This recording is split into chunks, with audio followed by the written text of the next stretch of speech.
Sam, when you think about the teams that you've worked with who have really, knocked the team chartering process out of the park, they've invested in it up front and also continuously came back to it.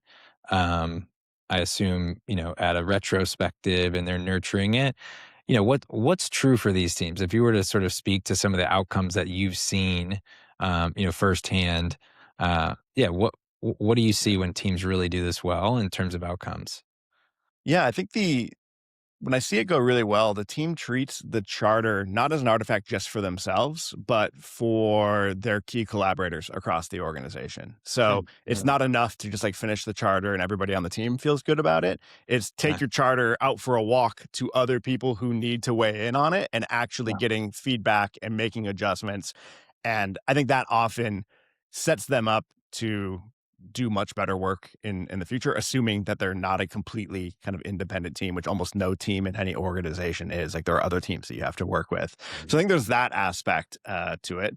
I think another one is that they take it seriously, but also like can have fun with it. yeah, I mean, the best mm, teams that I have worked with, they don't dread coming together, which mhm, sounds like funny to say, like, yeah, obviously, but I have observed enough teams where I know each individual person and I know you're like a fun loving, smart, kind of like open person. And then you show up to your team meeting and for whatever reason, like everybody clams up. The vibe is super mhm, off. yeah, So there's something about being able to create that environment where you are just in a more open posture that I think is really, really, I think a charter can kind of like help you start moving in that direction. And then the last point is that they are very open to the idea that even though we did this hard work of writing things down into a charter, writing down agreements, they also agree that everything is an experiment.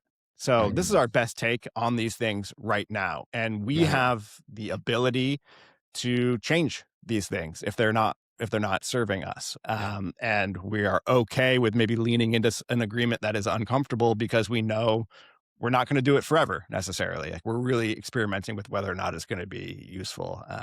So those are the types of things that come to mind when I think of the best teams that I've worked with. that's great. Love that.